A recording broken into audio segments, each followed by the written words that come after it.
And I tell you what, there's not many labourers as good as my wife that can mix up cement now. No, 5 and 1, totally 4 and 1. Yeah, she makes a great mix. Although I've got to say, the ratios get a bit 1 bag to 2 shovels. Is it? It's like, no, it's shovels or bags. You've done a mix, you know. But yeah, she does a great job. Absolutely fantastic. It makes my life easier as well. Yeah. So, you know, I just want to work with somebody I can trust at the end of the day. That's right. Yeah. So you're doing reform work, is that right, Ian? You're doing reconditioning the houses and stuff. Yeah, absolutely. That's what we've done in the UK for many years, just property refurbishment and development. We've never done big builds or extensions or anything. We always just concentrated on smaller reform projects. So we wanted to try and bring that experience across when we moved to Spain, but just reduce it down slightly in its scale so it can be done by the 2 of us and not try and take on huge projects or get too big or anything. We want to enjoy our life in Spain as well as work to be able to enjoy life in Spain. But yeah, when we first got here, we started off quite small because obviously coming into a city like Ontinyent, you don't know anybody, nobody knows you, you've got no background, you've got no recommendations to work on or anything. You really are starting from a clean slate. And that is fairly tough because, you know, we had 20 odd years of recommendation work behind us in the UK, in Scotland. And when you came here and suddenly nobody knows who you are, you really do have to start from the very bottom again and work up that list. But sure. It worked well for us because, you know, we started off small. We weren't trying to be greedy. We took on a variety of different jobs, from garden maintenance, pool cleaning, and, you know, basic things like that, really, and started getting to know some people. We spent a lot of time looking up the local Facebook groups, both expats, British, and also different nationalities. Joined some of the Dutch groups as well. There's a lot of Dutch and Germans in Spain as well. So we found out some good contacts who are Dutch and German, joined some of their groups. Used Google Translate massively, but, you know, it enabled us to get into some of the jobs. And there's always people asking there for recommendations. Does anybody know somebody who does this? Does anybody know somebody who does that?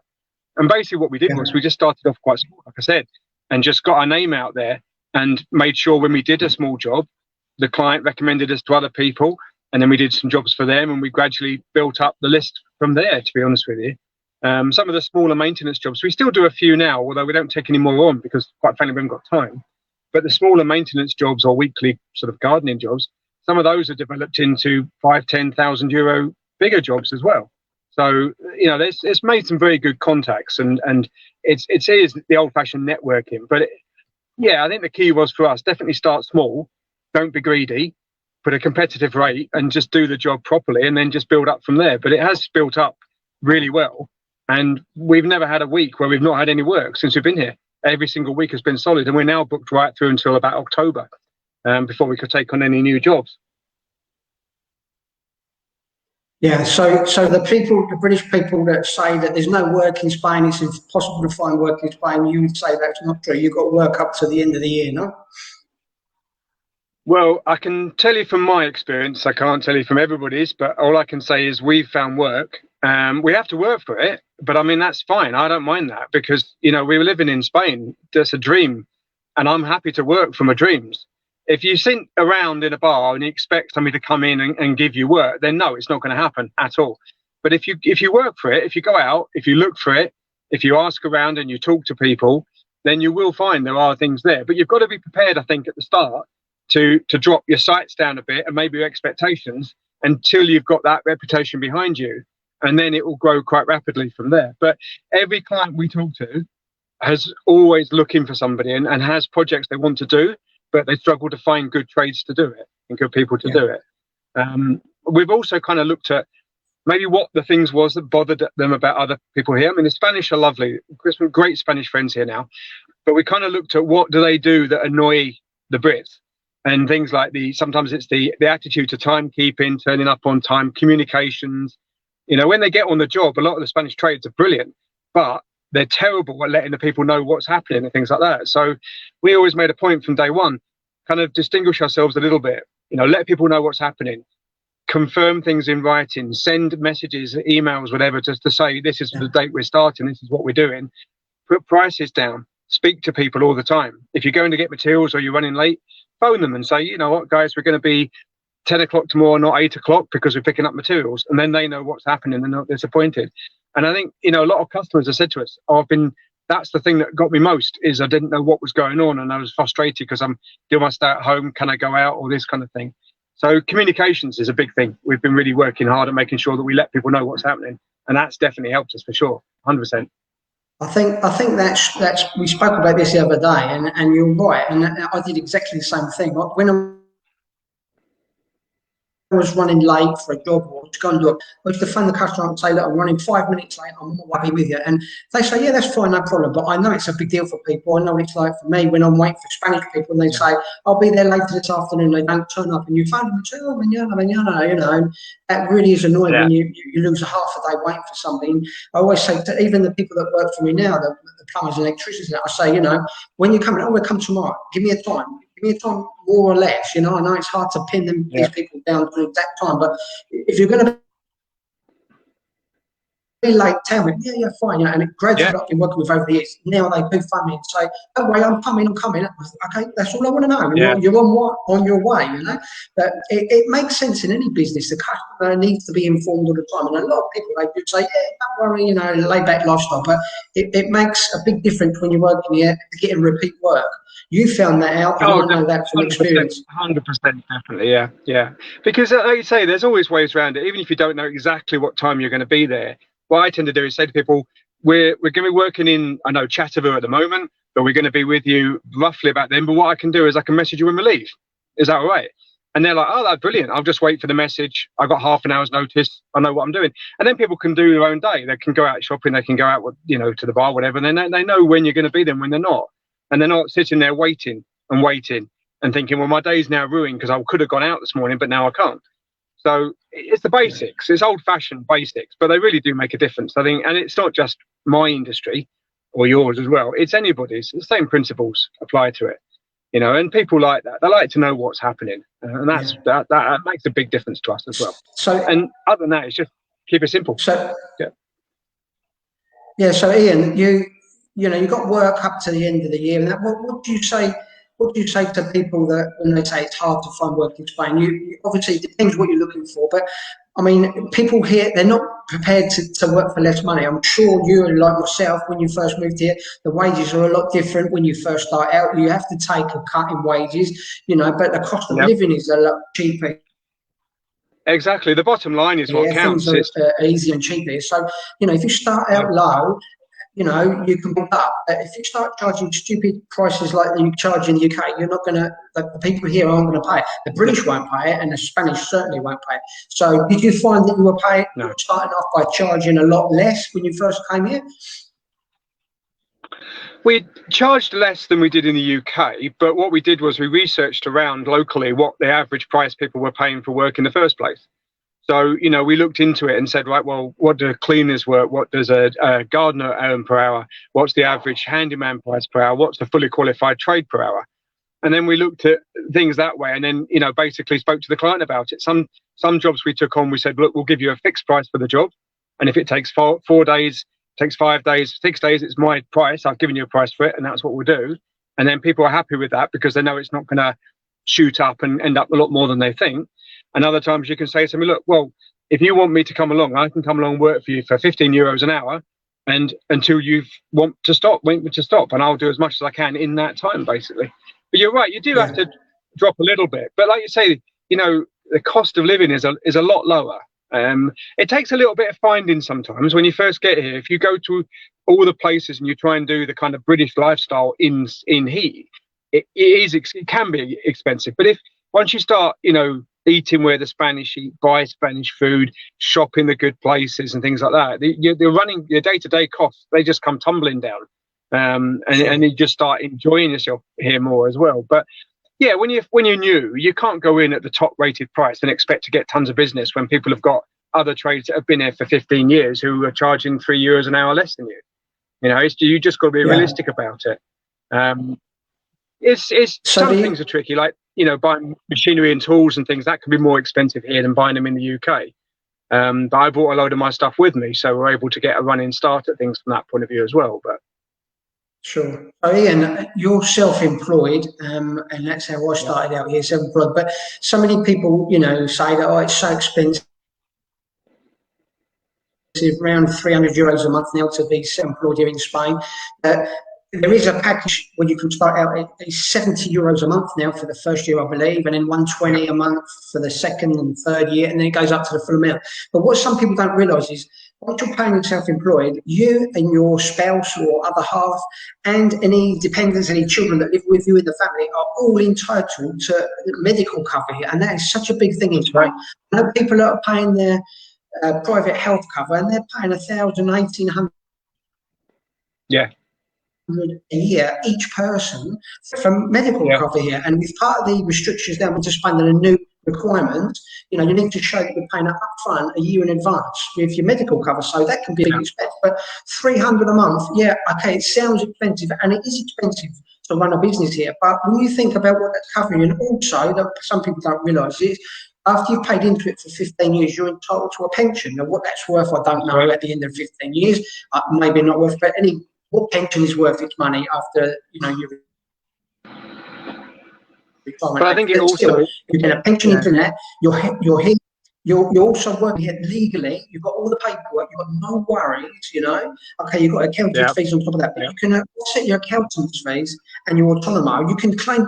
When I first came here, I claimed for my van. I claimed for my petrol, everything I bought, my shoes, my clothes. I put it down as work expenses. My accountant says to me, "Put down everything. I'll tell you what you can and can't get away with." I put down dog food and my dog, and he said, "You can't put that in." I said, "He's a guard dog. He's a guard dog for my dog." You know what? I've claimed I've got half of my expenses for my dog, and my dog came with me once on the dog, but it was covered, So you can try anything. Even when I went out sometimes for dinners with friends, I've got that as entertaining customers, and you can just try it all. So you can offset all these things against your autonomy. But what really gets to me is people that come here and they work for cashback handlers. A lot less of it now. It's harder and there's restrictions. But the people like yourself and I that are doing it properly, trying to compete with people who are doing it backhand, now it's a more of an even playing field. That's the right way to go, and I'm sure you'll back me up on this. Do it properly here in Spain. It's not worth the risk. If you're setting up to work here, go autonomous. It's expensive to a point, but it's well worth it. You sleep at night. Well, I 100% agree with you, David. I mean, especially as somebody who is autonomo registered, you do think, well, if I'm going to do it and I'm going to pay for it, then it isn't fair when other guys come along and go, well, I just work for cash. I only work in the black, as they call it over here, and you don't get paid cash, and that's it. Otherwise, I'm not interested in doing the job. And it does go on, and you do come across it pretty much daily sometimes, and it is frustrating. But at the end of the day, like you say, from our point of view, it's a scaled increase. Our accountancy fees are not great. I think we're about €50 a month is a set fee we pay every month. And that's including all our returns, the renter and everything else as well. And I'm happy with that. It's a lot cheaper than it was in the UK for an accountant to do all our books and things on it for us. The monthly rate, the cost does go up after 3 years, but 3 years is, it gives you a good chance to get started as well. And build up to the level where you are getting enough income to cover the cost. The way I look at it, it would be nice if it was a bit lower, but yeah, they're talking. Sorry, I was just saying it would be nice.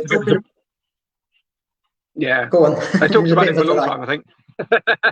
I spoke to my ex-accountant, and he said that the Spanish government are in talks about trying to reduce it to encourage more people, and it makes sense really. But the tax here in Spain, the Spanish are pretty greedy. They want to try and get as much as they can out of it, but just stopping people from doing it. Yeah, but then the house tax is lower. It's coming. Rubbish tax is lower. Yeah, we looked at it at the start, and when you add the cost of the life insurance or the health insurance, there's a huge difference into the health insurance side of it. I mean, I'm nearly 50, so I'm not silly in the rates. But when you add the two together of both of us, and then my daughter who's coming over to Spain as well, she's 18, so it's 3 people. When you look at the health charges for health insurance compared to the autonomo fees, it doesn't make sense. It's cheaper to be self-employed for me than to not. And it's legal, and I'm insured as well. It gives me public liability if your insurance. Daughter's coming over to live with you, when your daughter comes and lives with you, if she's living in your same house, she's going to be covered with you. You pay no extra for her to be covered for your health. Yeah, that's right. Yeah, absolutely. So this is something people need to remember. So really, you've got 3 people, you're paying one autonomo, but 3 people are covered to medical expenses. And I'm sure working in the industry you're working in, I've had to go to the hospital a couple of times. I cut my hand once with a tile, things like that, you know, and I even had to go to hospital to have a splinter removed. It was a big splinter. I couldn't get it out. And I went to hospital, walked straight in. It's no problem, you know. If you're not properly registered in that, you're going to be worried about it. You know, it's not worth the hassle. Yeah. Well, with all the current side of things with COVID going on as well, it's the jabs. You know, we've got the app. We put our SIP card details in the app, and it gives us the appointment for the COVID jab as well. Whereas you hear so many people saying, well, I'm in Spain and I've got resident here, but I'm on private health insurance. And how do I get the jab and this kind of thing as well? And they're having to go and get temporary SIP cards in order to get on the list to get issued the jab as well. So, you know, it does make things simpler from that point of view. I mean, being on the system, being legitimate and being correct, it was a no-brainer for me. I'll be honest with you. It was an absolute no-brainer just to do it properly. We've just got the last bit ticked in our box now. We've got our Spanish driving licenses a couple of days ago, and that's the last bit ticked now. So we're all completely legal, have a TIEs, have a full residencia, and have our driving licenses and everything now as well. So everything administration-wise is completely done. And it is, you know, the administration side can be a bit of a chore. I'll be honest with you. There's so much red tape, different opinions sometimes, but everybody we've met in any one of the town halls or anything else has always been super helpful, super nice. Even when they've borne the brunt of my really basic Spanish that I'm trying to put onto them as well, they've been super helpful down the line. And I wouldn't knock absolutely any of them, you know. So none of the process has been excessively painful. It's just a question of research. Do your research, ask questions, get on the forums with the other people in the local area who have experienced where things are. There's always people asking questions. We always put the answers up wherever we can do on the local pages. And that networking really helps you kind of settle in and get to know people better and get to know where to go for things as well. And that helps with the cost of living because, you know, somebody asks a question, where's the best place to go and buy, you know, pool materials?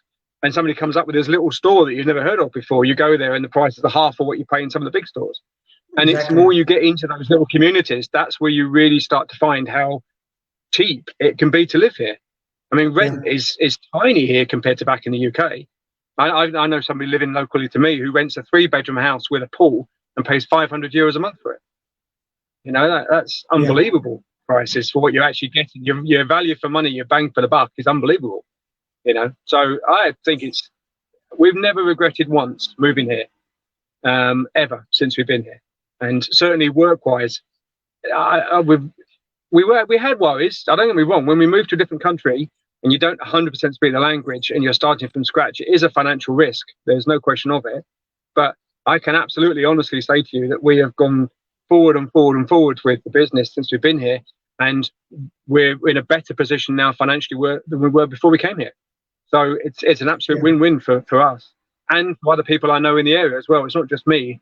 I know other guys and both in trades industries like me and also things like from Spanish teachers, hairdressers, all sorts of people that are working here in the area who are flat out busy every week. Yeah, so it's like I've said to many people that contact me, you know, well, I find working, so I say, well, what do you do? Well, I'll do anything. Well, that always rings alarm bells for me because if you don't know what you're going to do, you're open to anything, you know, you're going to struggle. If you're going to struggle in the UK, you're definitely going to struggle in Spain. So if you don't know, there's a guy that was working in an office in the UK and he said, well, I don't know how to speak Spanish very well, so find him work in the UK. So he retrained. He learned computer programming. He went on a couple of months course, basic, very basic. Started learning Spanish, came here and he got a job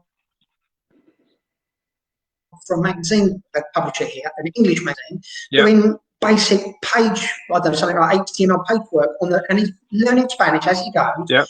Working for a very small amount of money, but he retrained. It was his dream to come here, so he retrained. He realised that he couldn't find work doing what he was doing in the UK, so he retrained to make his dream happen.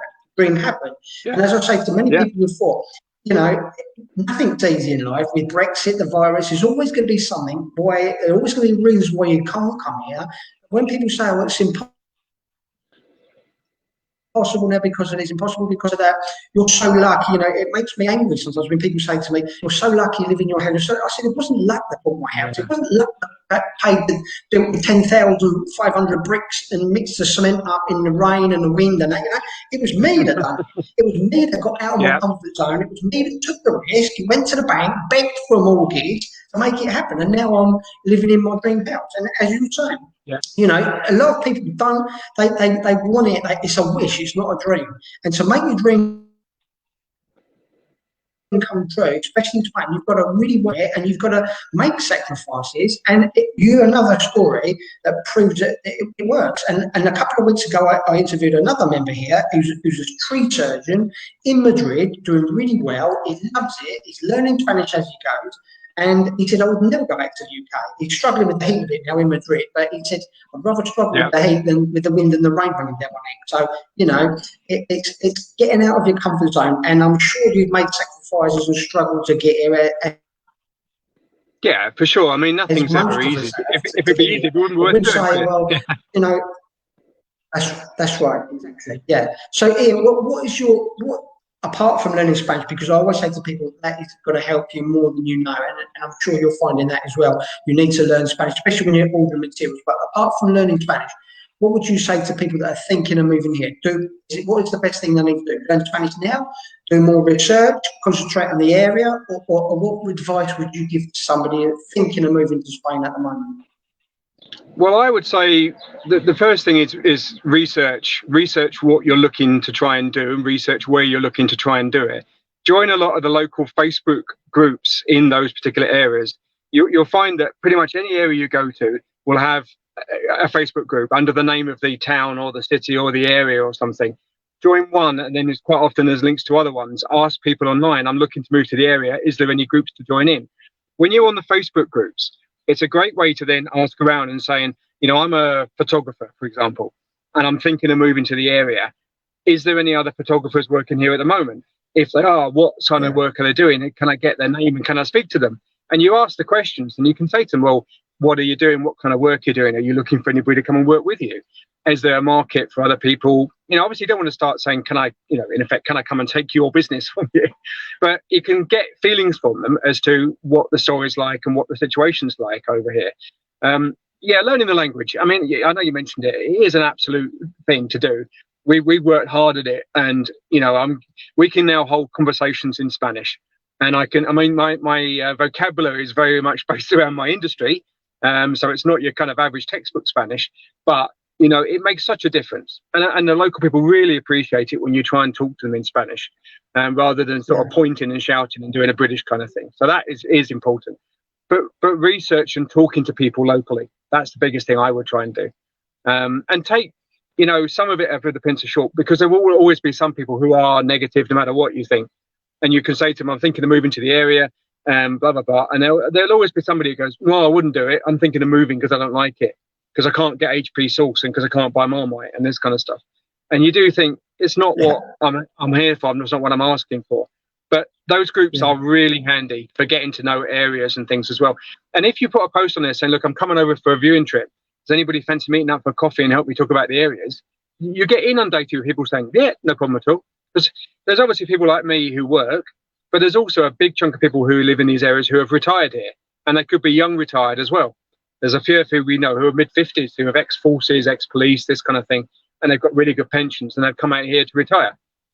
So you're not, you know, a leper if you work by any means, but there is a big community of retired people, and they will more than happily spend time, tell you about the place, tell you what's working, tell you what's not, gossip basically sometimes. But it's a great way to get to know an area and to find out opportunities. The other thing I would say is have some clear ideas in your mind as to what you want to try and do when you get here. Some people look at it two ways, I think. They can say, well, my trade has been for 20 years to do this, so I want to do the same. And other people say, well, you know what, my hobby that I've loved doing, but has always been a hobby, is this, and I want to take that hobby further. You know, I mentioned photography a minute ago. There's somebody we know who has come over here, completely different industry, and photography was his hobby, and he's now making a great living by doing photography classes, taking people out, walking around the areas, doing explorations, teaching people how to use cameras and things. And that all started purely because his hobby was photography, not his business, not his history, his background, his CV, but his hobby. And he loves it, because all he's doing now, he's doing what he loves doing. So don't be closed-minded and think, well, I've been in marketing for 25 years, I've got to do marketing. It doesn't. If your hobby is flower arranging, maybe consider that as well, but do something you like doing. Otherwise, you just don't enjoy it. Exactly. And as we chatted the other day, and you contacted me and said, you've had plumbers, electricians saying that it's your job to cut in the cables and run the trunking and stuff like that. Is this normal in Spain? And it's not normal in the UK. And I said, yeah, welcome to Spain. You have to do all that yourself here. So you learn things from people that, Yeah, you ask the question. Don't ask the question, you won't know the answer. The way he, things like that. So this is it. And so joining groups like our group, our Facebook group, is where members, if they're doing well, if people are here and they love it here, and most of the people do, they're happy to help you and they're happy to answer your questions and tell you the exact cost of things and what it's like, because they want others to enjoy that lifestyle as well. So it's great to join these groups and seek them out, as you say. But yeah, doing the research, join the groups and stuff like that. And that's why basically I set up this group and the blog and the Facebook page and the podcast show to give people information, because 18 years ago when I was looking, there wasn't all this stuff out there. There wasn't the social media and that around to do that. And it was the same amount of risk for me doing it then as it is for people doing it now, and the requirements, because it just wasn't there was people doing it, but it was difficult to find these people doing it. Now it's easy, just a couple of clicks and you can find the area, the people, the groups, and you can email and contact them or have chats like this. And you can do all that from the UK. You don't have to be here to start the process off as well. I spoke to someone the other day. That's doing virtual video tours now of properties here, and people are viewing, and he said, I'm inundated, taking people around, taking groups of people through Zoom or whatever it was he was doing, showing them around, and people saying, open that cupboard, open that door, what's behind there? They're getting to see inside the cupboards and everything of the house. He said, we don't even have to come out of an apartment in the UK. We know what the place is like. So there's always solutions to the problems if people look. So. Oh yeah, absolutely. You've got to look for opportunities. And you've got to take them. I love people that are doing. Yeah, sorry, there's a bit of a delay on the time here, but it's great to meet with people that are living their dream. But it's not easy, as you said earlier. If it was easy, everyone would be doing it. But there is work in Spain. You're another case that's proven it. There is work, and you and your wife have found work here, and you're paying your autonomy. You're doing things correctly, and you're loving the life in Spain. Or I'm sure you're loving the life. Absolutely, 100%. You're working in a t-shirt, whereas in the back home in the UK at the moment, they've got umbrellas up, I believe. Yeah. Quite often the t-shirt's not on, but I wasn't going to put that on the podcast. I've changed from taking gloves and a hat to work in the UK to carrying litres of bottles of water and suntan cream in. Now that's part of the toolkit now. Yeah, well, my next job is putting a solar panel on the roof of the van so that I can power a fridge during the day, so I can have a fridge in the back of the van working constantly. So that's my next little project to do. Yeah. But yeah, it's brilliant. Oh, we absolutely love it. Right, so just before we go in, you would say definitely go for your dream. You would recommend, even now, post-Brexit and with all the virus and everything, if people are thinking about moving here, you would still say go for it, don't wait. Is that correct? You get one shot at life, and if you've got a dream, why would you not do it because it might be hard to do? Just bloody do it. It's Nike, isn't it? Just do it. That's my view on it. We could have waited till we were 65 and got a retirement and everything, and then tried to buy a house in Spain. But you could get knocked over by a bus that day. We want to enjoy it now and live here, and so we did it. And the best advice I can give is just do it. Get on with it. Stop arguing about why you can't do it, and start thinking about how you can do it. That's the honest answer. Right, that's true. That's so true. Well, great, Ian. Well, thanks for that. Thanks for joining us. And I hope we've helped to encourage other people that are on the fence or still thinking about it. There is time post-Brexit, even with the virus. You might have to wait a few weeks to get here if you're in the middle of moving here, but things are opening up and things are starting to look good for the future. So thanks for your tips and advice. I'm sure it's helped to encourage others. And good luck, and post some photos in the Facebook group of whereabouts you are in Spain. I'm sure people will be interested to to connect with you and look at some of the areas that you're working in at the moment. Sure, absolutely happy to, and I much appreciate the chat. So to have a chat as well, David, and to be fair, the help you've given me over the last couple of years, and the Facebook page as well has been great. You know, my wife loves it as well. She's always saying, "Oh, there's an article on there. You got to look at that on Expats in Spain." So you know, we appreciate all the work that you guys do as well, because I know it isn't easy sometimes, but it is appreciated. Brilliant, great. Thanks very much, Ian, and all the best here. All right, Speak okay. soon. Cheers. Thanks, David. Cheers. Bye now.